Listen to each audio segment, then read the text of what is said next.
Hi friends, miracle stock ట్రేడర్స్కి స్వాగతం. చూడండి friends, పేక మేళ స్టాక్ మార్కెట్ కుప్పకూలిందా అని చెప్పచ్చు. చూడండి ఫ్రెండ్స్, గిఫ్ట్ నిఫ్టీలో కూడా క్లూ లేకుండా గ్యాప్ డౌన్ అయ్యి ఇరగదీసింది బల్లుకం అని చెప్పచ్చు అనమాట. కాళిక అవతారం ఎత్తిందా? సో బల్లుకం బుల్ని వెన్నుపోటు పడిచిందా? ఈ ఫాల్ ఎంతవరకు అనేది ఈ వీడియోలో డిస్కస్ చేద్దాం. సో కారణాలు ఏంటో చూద్దాం. సో మిడిల్ ఈస్ట్ టెన్షన్స్ అని చెప్పి ఎక్కువ మంది అనుకుంటున్నారు. మరి నిజంగా అవేనా కారణాలు కాదా? ఆ విషయాలు చూద్దాం. క్రూడ్ ఆయిల్ యొక్క ర్యాలీతో బీపీసీఎల్, హెచ్పీసీఎల్, రిలయన్స్లో ఫాల్ డౌన్ వచ్చింది. సో ఈ అప్డేట్స్ గురించి డిస్కస్ చేద్దాం. అలాగే ఏషియన్ పెయింట్స్లో భారీగా ఫాల్ వచ్చింది. దానికి కారణాలు ఏంటో చూద్దాం.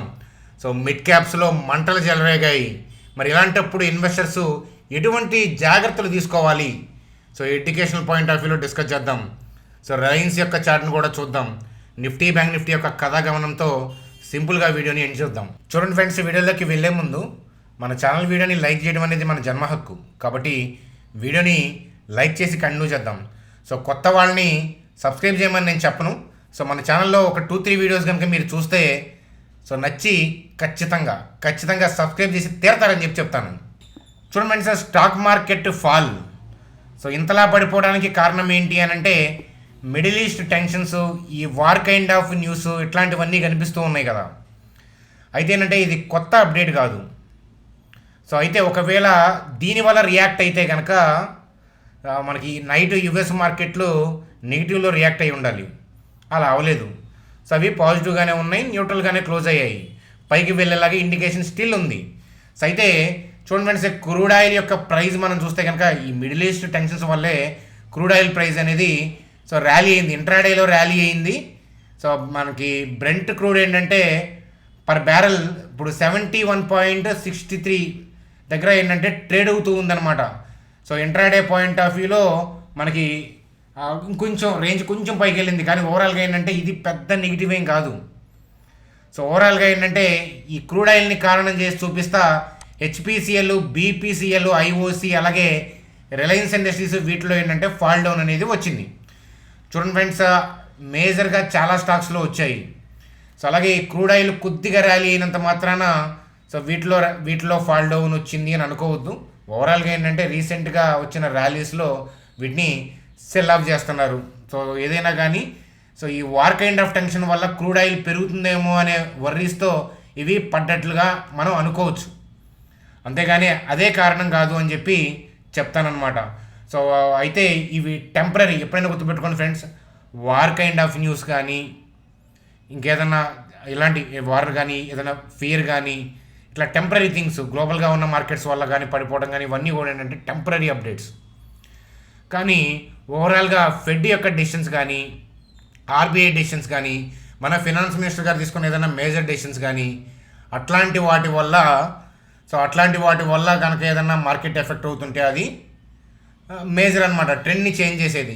సో అయితే ఏంటంటే సెబీ రూల్స్ వల్ల పడిపోయాయా అంటే సెబీ రూల్స్ వల్ల ఏంటంటే F&Oలో ఏంటంటే డెఫినెట్గా ఏంటంటే రీటైల్ పీపుల్ యొక్క యాక్టివిటీ అనేది చాలా తగ్గిపోతుంది కదా. ఎందుకంటే చిన్న ట్రేడర్స్ ఉంటారు కదా, 5 to 10 lakhs పాయింట్ ఆఫ్ వ్యూలో వాళ్ళు చాలామంది తగ్గిపోతారు. అది కారణమై చేశారు అని అంటే కనుక సో ముందుడే అంటే ప్రీవియస్ 2 ట్రేడింగ్ సెషన్స్లో కూడా మన మార్కెట్ పాజిటివ్గా రియాక్షన్ లేదు. కాబట్టి ఏంటంటే ఎఫ్ఐఐస్ ఓవరాల్గా ప్రాఫిట్ బుకింగ్ చేసుకుంటున్నారు. ఆ విషయం అనేది అర్థమవుతుంది. అది కాస్త అగ్రెసివ్గా చేసుకుంటున్నారు. ఎందుకంటే ఓవరాల్గా మార్కెట్ హైలో ఉంది అనేది నేను అనుకుంటున్నాను. సో మిడిల్ ఈస్ట్ టెన్షన్సా ఇంకొక కారణం అనేది సోషల్ మీడియాలో చెప్తూ ఉంటారు. కానీ సో మీకు చూడండి, మిడిల్ ఈస్ట్ టెన్షన్స్ అయితే కనుక లాస్ట్ నైట్ యూఎస్ మార్కెట్ పడాలి కదా, ఎందుకు పడలేదు కదా, ఆ విషయాన్ని గుర్తుపెట్టుకోండి. అలాగే సెబీ వల్ల పడితే కనుక సో ముందు డేస్ కూడా ఏంటంటే మనకి మార్కెట్లు రెడ్లోనే ఉన్నాయి. సరే, మిడిల్ ఈస్ట్ టెన్షన్స్ అయితే కనుక మార్కెట్ ఓపెనింగ్ ఇంత గ్యాప్ డౌన్ అవ్వదు కదా. చూడండి, గిఫ్ట్ నిఫ్టీకి తగ్గట్టుగా నిఫ్టీ మేజర్ టైమ్స్లో ఓపెన్ అవుతుంది. కానీ ఇంత గ్యాప్ డౌన్ అవ్వదు. కొద్దిగా అటు ఇటు అనేది ఓపెన్ అవడం అనేది సహజం. కానీ ఇంత గ్యాప్ డౌన్ అయితే కనుక ఎవరూ ఊహించలా.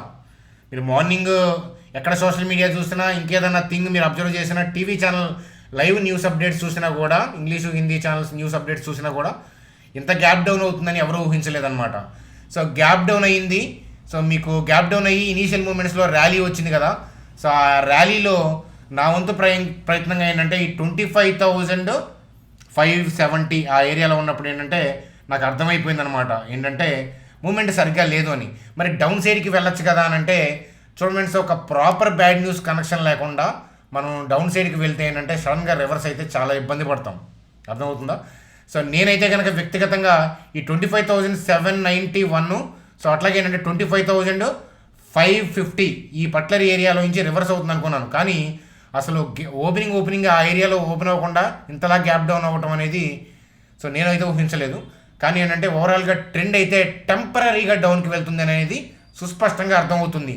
కానీ ఎప్పుడైనా సరే డౌన్ఫాల్కి మేజర్గా బ్యాడ్ న్యూస్ ఏది కాజ్ లేకపోతే, మేజర్గా ఫెడరేషన్ కానీ ఆర్బీఐ డెసిషన్ కానీ అలా గవర్నమెంట్ పాలసీ చేంజ్ కానీ అట్లాంటి కాజ్ లేకపోతే ఏంటంటే ఈ డౌన్ ట్రెండ్ అనేది కంటిన్యూ అయ్యే అవకాశాలు చాలా తక్కువ ఉంటాయి.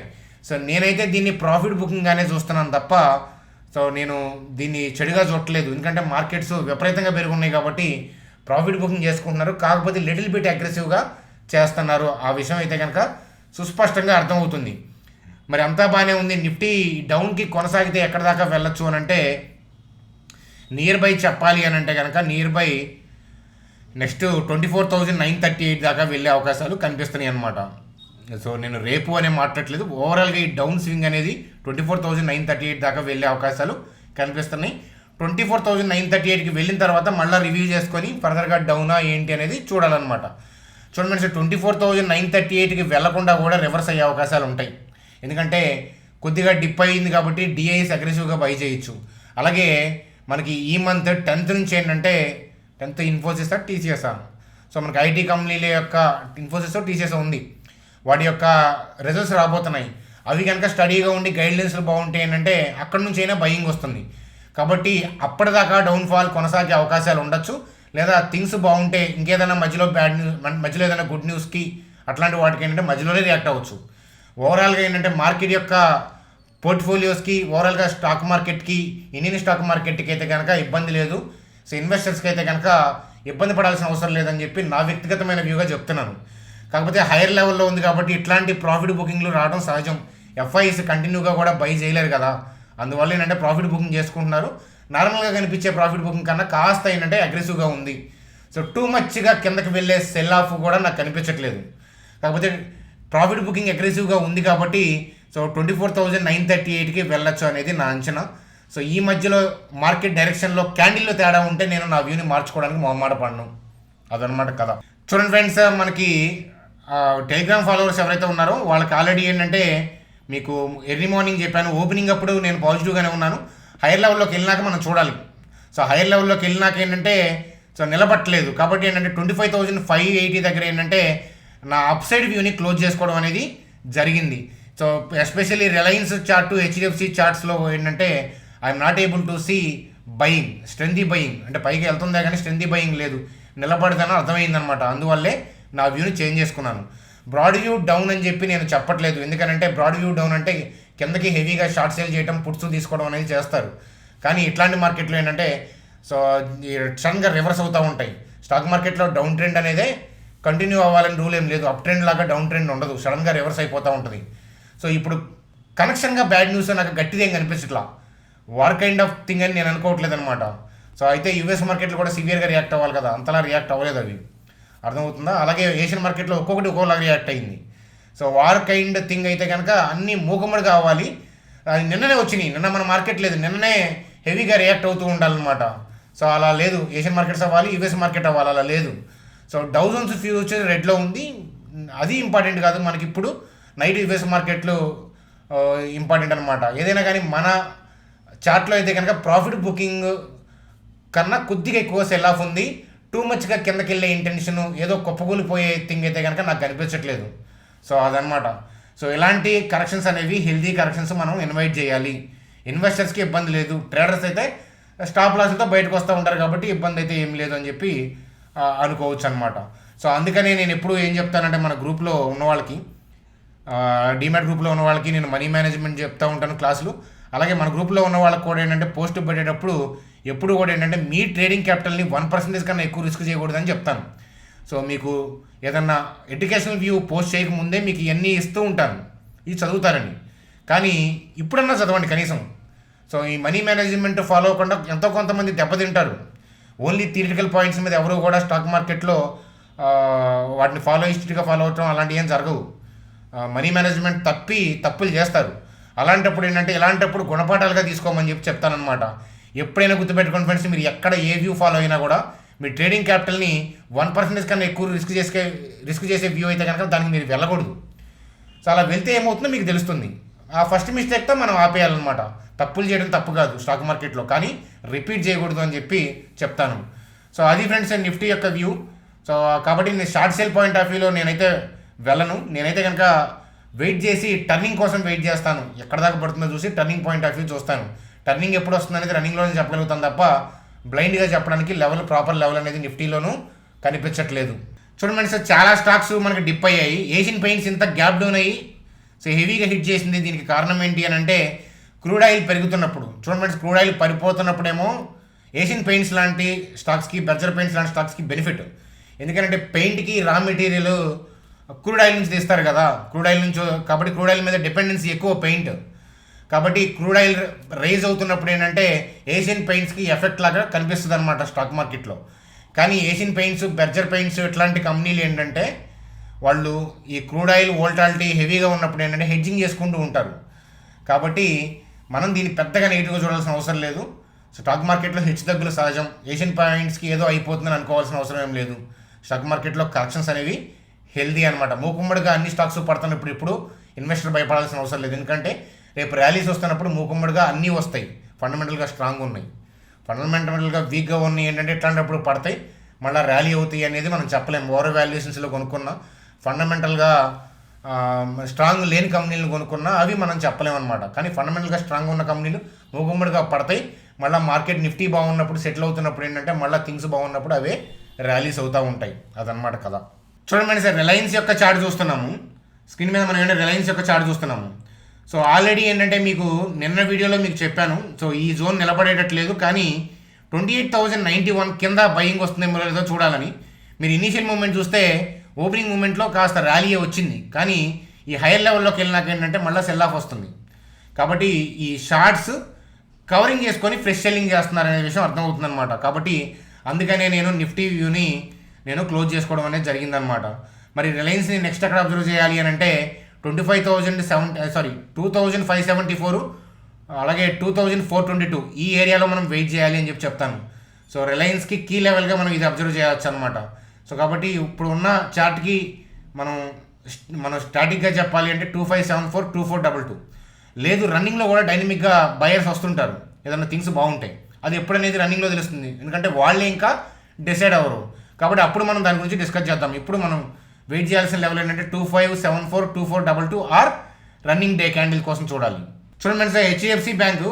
సో హెచ్డిఎఫ్సి బ్యాంక్లో కూడా చూడండి ఇక్కడ గ్యాప్ అప్ ఉందా, ఆ గ్యాప్ అప్ను కూడా హెవీగా సెల్ ఆఫ్ హిట్ చేసింది అని అంటే అర్థమవుతుంది ఏంటంటే వాళ్ళు ఈ షార్ట్స్ని కవర్ చేసుకొని కిందకి వెళ్తున్నారు. అంటే వాళ్ళ ప్రాఫిట్ బుకింగ్ కావచ్చు, వాళ్ళ సెల్ ఆఫ్ కావచ్చు, ఏదైనా కానీ ఫర్దర్గా హెచ్డిఎఫ్సి బ్యాంక్లో కూడా కంటిన్యూ అవుతుంది అనేది అర్థమవుతుంది అనమాట.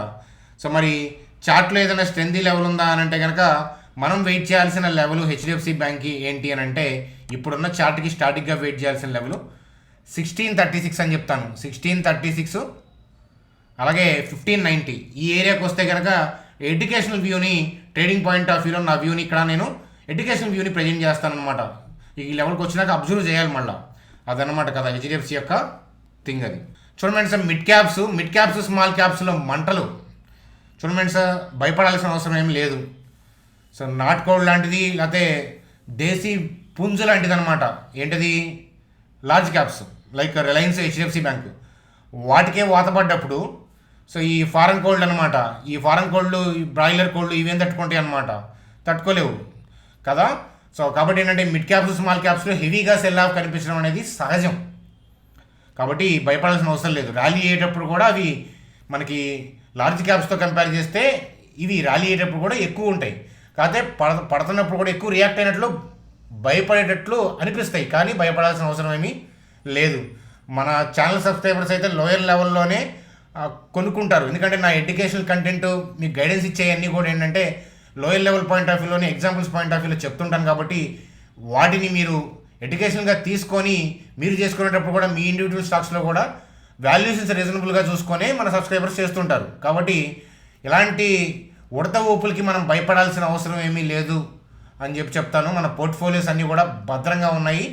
సో నిఫ్టీ ఇక్కడ నుంచి 20% డిప్ అయినా కూడా నా పోర్ట్ఫోలియో గ్రీన్లోనే ఉంటుంది.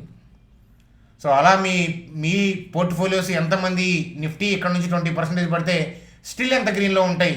ఈ పాటికే రెడ్లోకి వెళ్ళారు అని అంటే మన ఛానల్ కొత్త సబ్స్క్రైబర్స్ అయినా ఉంటారు, ఎప్పటి నుంచో మన ఛానల్ ఫాలో అవ్వకుండా ఉండుంటారు. ఎప్పటి నుంచో మన ఛానల్ ఫాలో అవుతున్న వాళ్ళు 23, 22 లాంటి వాళ్ళు ఈ పోర్ట్ఫోలియోస్ మంచి గ్రీన్లోనే ఉండుంటాయి అన్నమాట. అదనమాట మీ పోర్ట్ఫోలియోస్ ఎలా ఉన్నాయి, ఎంత పర్సంటేజ్ నెగిటివ్లో ఉన్నాయి లేదా ఎంత పర్సంటేజ్ గ్రీన్లో ఉన్నాయో కామెంట్ సెక్షన్లో కామెంట్ చేయమని చెప్తాను. చూడండి సార్, స్క్రీన్ మీద బ్యాంక్ నిఫ్టీ యొక్క చార్ట్ చూస్తున్నాం. దాంట్లో కూడా డౌన్ ట్రెండ్ కనిపిస్తూ ఉంది. ప్రాఫిట్ బుకింగ్ కన్నా కాస్త హెవీ సెల్ ఆఫ్ కనిపిస్తూ ఉంది. చూడండి ఫ్రెండ్స్, మరి ఇది 51,019, 50,583 దాకా బ్యాంక్ నిఫ్టీ వెళ్ళే అవకాశాలు కనిపిస్తున్నాయి. ఈ మధ్యలో టర్న్ అవ్వచ్చు, అది రన్నింగ్లో తెలుస్తుంది. లేదా ఈ జోన్ కూడా నిలబడకపోవచ్చు, అది ఆ జోన్లోకి వెళ్ళాక తెలుస్తుంది. కాబట్టి so down side point of వ్యూలో ఆలోచించే వాళ్ళు 51,019 లేదా నేను రన్నింగ్లో ఇచ్చే అప్డేట్ నేను టెలిగ్రామ్ గ్రూప్లో మన సబ్స్క్రైబర్స్కి, అలాగే మన టెలిగ్రామ్ గ్రూప్లో ఉండే వాళ్ళకి ఇక్కడ అప్డేట్ ఇస్తాను అనమాట. టెలిగ్రామ్ గ్రూప్లో ఫ్రీగానే జాయిన్ అవ్వచ్చు. సో అక్కడ మీరు చూడొచ్చు అని చెప్తాను. సో అది ఫ్రెండ్స్ ఈరోజు వీడియో మిరాకిల్లో. నైట్ చాణక్య స్టాక్ ట్రేడర్స్లో వ్యూ అనేది నేను చెప్తాను మళ్ళీ, ఎందుకంటే ఫాల్ ఉన్నప్పుడు ఎక్కువ మంది భయపడతారు కాబట్టి ధైర్యం చెప్పాల్సిన అవసరం ఉంది. అయితే మార్కెట్ పట్టడానికి కారణాలు ఏంటని మీరు అనుకుంటున్నారు? కామెంట్ సెక్షన్లో కామెంట్ చేయండి. Bye friends, good day.